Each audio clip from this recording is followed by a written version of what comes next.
Truth is, I always wanted to see how much power we can actually make naturally aspirated.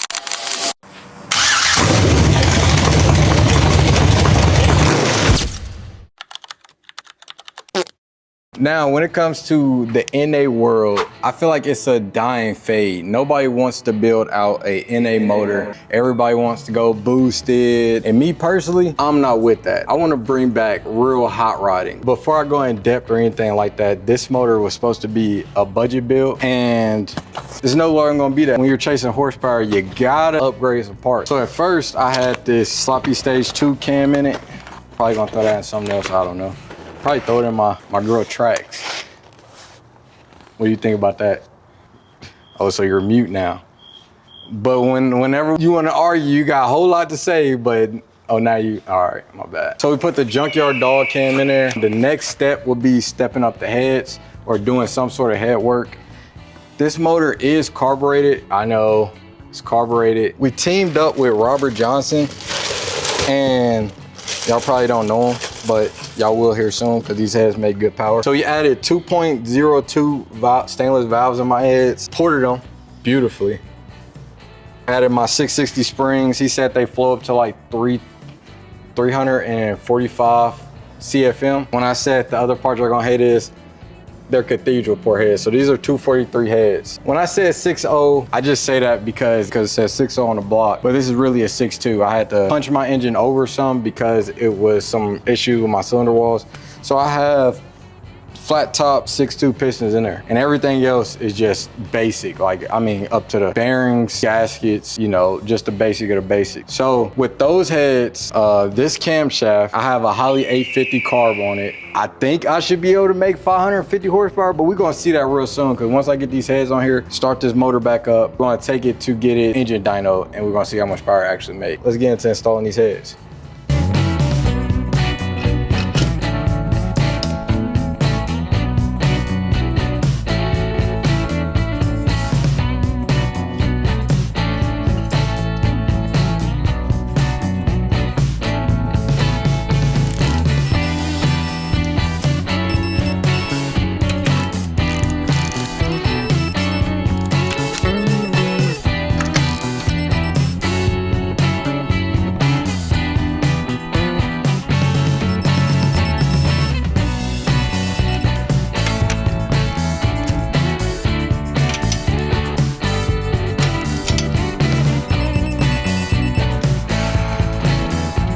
So a couple years ago, I broke off a head bolt, torquing it down. And ever since then, I've had nothing but trust issues when it comes to torquing down heads. I hate it. Like, I hate torquing down heads because it's just how I feel. It always feels the same as when I broke that bolt off. I don't think I'm ever gonna get over it. What's one thing when y'all are doing motors or working on a car, what's one thing that y'all hate torquing down? If y'all torque down anything.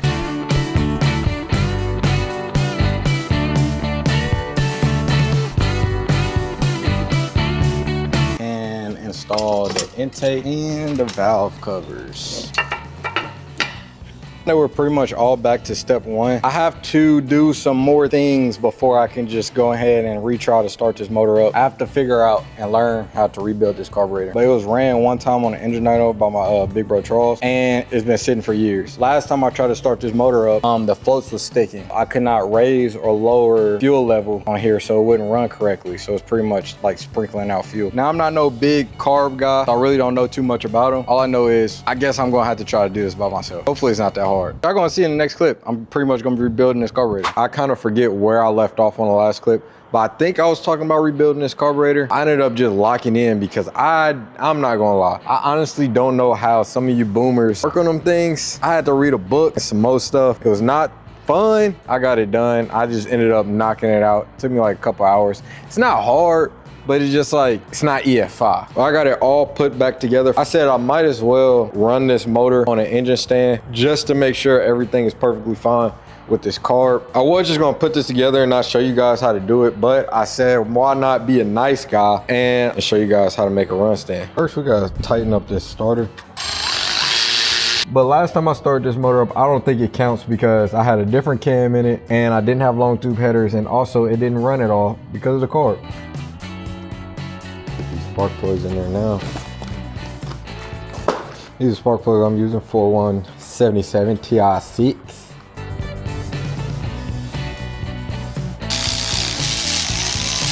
The last time I started this motor up, it would like dump like a ton of fuel and not start up at all. And this is a fresh motor. So I'm like, I might as well change the oil again, just in case there's gas in the oil. So it sucks I gotta do that. I gotta lift this damn motor up.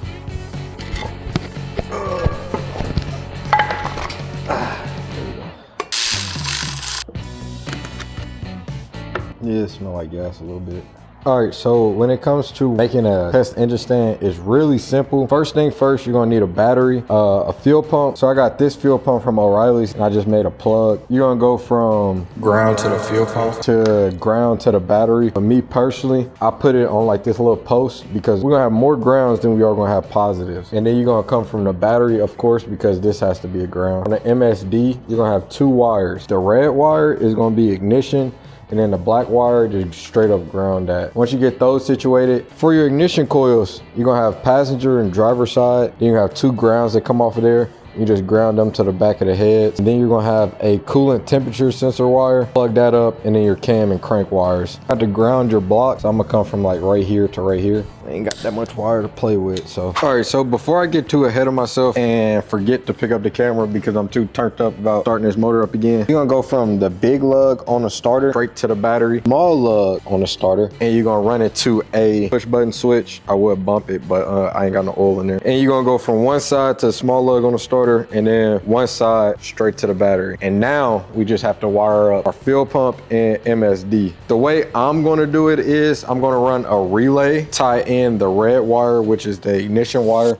All right, I swear to God, if this motor does not start up today after I done changed out everything, I'm going EFI and I'm throwing this piece of dinosaur in the trash. I swear to God, dog. So I told you guys I rebuilt that carburetor.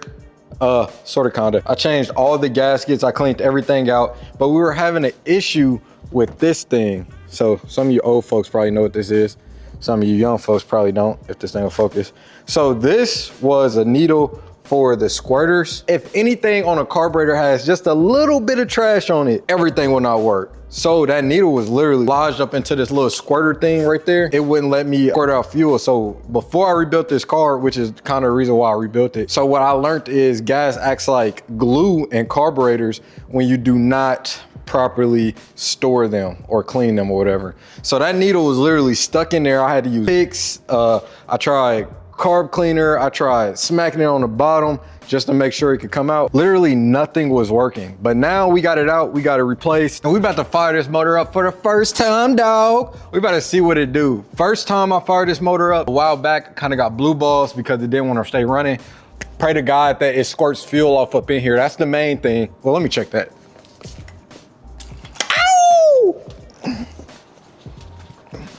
Bro, I'm literally a carburetor professional. I got my floats halfway, you feel me? Hey, I'm about to turn this fuel pump on. Fingers crossed that this thing starts up. Oh, my lucky hat. Let's pray. Fuel pump engaged. All right, let's see what she does. Squirty, squirty. Come on, start for daddy. I'm tripping, dog.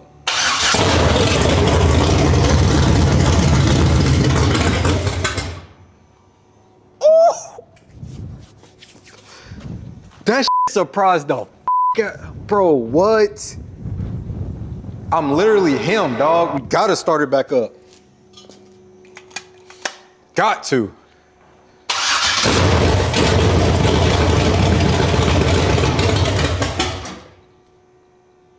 Why won't it stay running though? I gotta figure that out. But turn the pump off. Either way it goes, I did that. I did that. I gotta figure out why it won't stay running. Next video, we're probably gonna drop this motor off to the engine dyno. I gotta book that. Dog said $700. Oh my God. Everything in this world is so fucking expensive. I know the motor got good oil pressure. I built the motor myself, so I really don't know how well that thing is gonna last. I pray to God that everything is good and there's no like scary nothing going on. I'm excited, dog. Let me start it one more time for y'all. Nah, one more time. I just got to. Oh, my hat.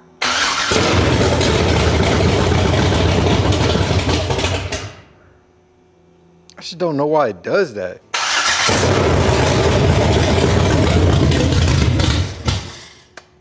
I don't know. I gotta figure that out.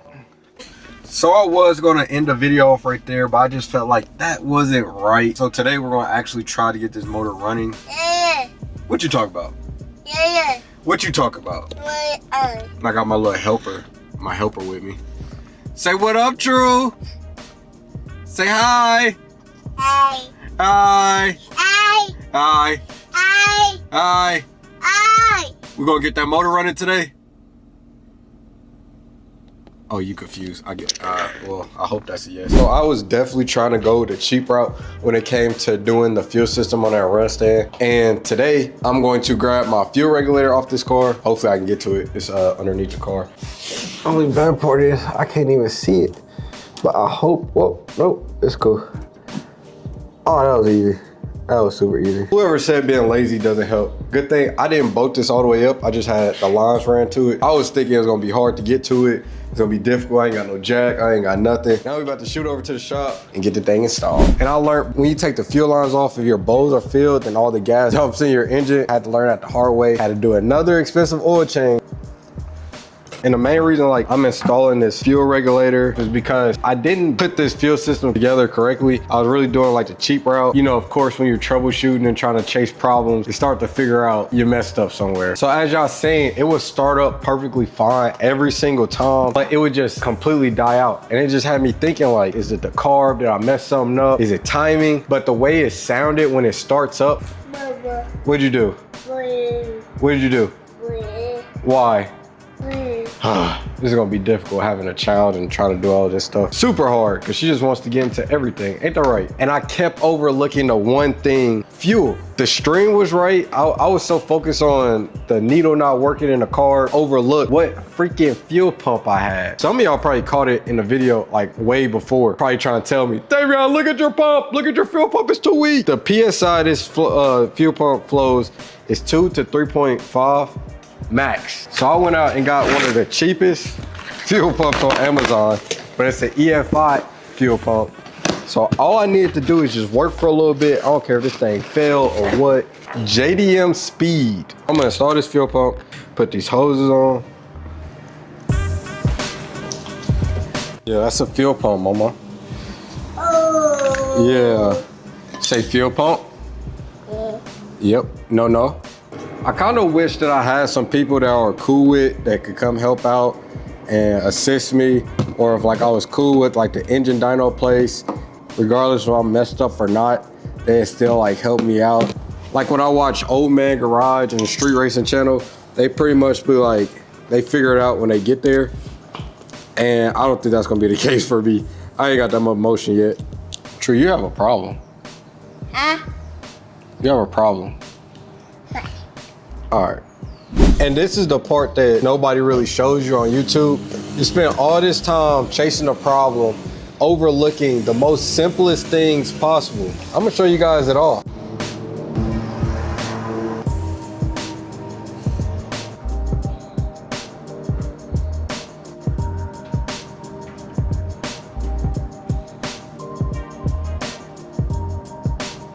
All right, we got our bucket of fuel. Crying, baby. What are you crying for now, mama? So we already confirmed that the fuel pump works, sucking like I was supposed to, like everybody's favorite. Try to get this fuel pressure regulator set to where I need it to be. Hopefully, we can fire it up.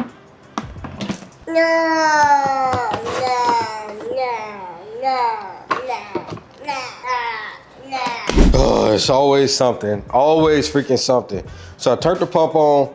The bit started pushing out too much fuel, started coming out of these two holes right here, ended up dumping all up into my motor. So now I'm trying to get all the gas out of my motor. So this is gonna be the second time I have to do a fucking oil change on this goddamn motor. The oil that I use is Driven, it's 1040 braking oil, and that shit is like $120. So I just spent $200, about to be $300 on fucking oil alone, bro. I am so tired of dealing with this shit, bro. Now I'm just turning the motor over, trying to get the gas out of the motor, and probably gonna put some oil inside the cylinder walls or something so I can lube that back up. But oh my God, I gotta put the camera down, dog. I can't even lie. Now I put the camera down for a little minute because it literally seemed like everything I did the motor was fighting against me. But every time I thought to myself and I wanted to give up, I just heard Uncle Charles in the back saying, "Stop being a bitch, come on." Sometimes that's all the motivation you need. Well, I need. And I know it seems like, oh, I'm going backwards because I'm putting a carb on the LS. At the end of this video, you're going to see why I actually did this. Also found the new respect for you carb guys. It's not as easy as y'all make it seem. But since we are here, I have a couple questions. What attire am I supposed to wear? And when does my stomach come in? Not saying that y'all are fat, but y'all do have a certain look. There goes nothing. Let's see.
Now, the main reason why we're able to start this motor up is because there's a person on Facebook. He pretty much wanted to help out. And I'm so grateful and thankful that he did help me out and he put me on a little bit of game. So somebody else already told me to turn my idle air mixture screw, my idle air mixture screws, these screws, turn them out a little bit farther, because since I don't have all the coolant and everything hooked up, that these motors want to run a little bit richer. And then he told me, which I thought the MSD worked straight out the box, and you just turn the little dial indicator right there to like LS1 HO, since I have a little bit higher compression motor. But he told me that I need to plug it up in a computer and do the custom preset. I have to do a custom tune for it pretty much. And it's simple. I didn't know it was that easy, but it's super simple. He told me that my timing might be too low, which is why it just wants to and just shut off. He told me to turn my timing to 18 degrees to 200 to like 800, and then just immediately bump it up to 32 to 36 degrees of timing to the rest of the RPM, to like 1,000 to 7,500 or whatever. And I tell you, that's all I did. I think the idle is way too high. I need to turn down some. Something's off, but I'm gonna just wait till we get to the dyno shop and we just gonna figure it out from there. That's why this motor is able to run now. I did not know that that was the issue. I think I got the carburetor bug. I don't know, it just sounds so damn good. I think I have the bug, and I think I might end up really trying to figure out this carburetor stuff. I know EFI's whatever, people say it's the king or whatever. But I think I wanna be the old head that put a carb on everything. And I'm talking about everything. I just wanna figure it out now. So I don't know, y'all let me know in the comments. Maybe y'all know something, maybe I don't. I don't know, somebody can help out. Clearly I'm getting a ton of help from strangers. But let me know if y'all think I should change this carb to like a mechanical secondary, or I've been looking at them ATM carburetors because I watch Old Man Garage and Street Racing Channel. I watch all their videos and they swear by them carburetors. This one right here is a Holley 850. It has vacuum secondaries and electric choke. I'm not gonna be racing the car, but who knows if I might actually be racing the car, you feel me? So I don't know, y'all let me know if y'all think I should change this carburetor out, or should I just leave it for now and just hit the dyno, get a dyno, see what it makes, and then slap it in the car. I don't know. It sounds crisp to me. I don't think I need to change nothing else. I'm just pumped up, man. I like it, I love it. But next video, hopefully next video, we should be taking this bad boy to the dyno session and seeing what it actually makes. And then we can shut up some of the haters. Oh, you should use LS3 heads. Shut up.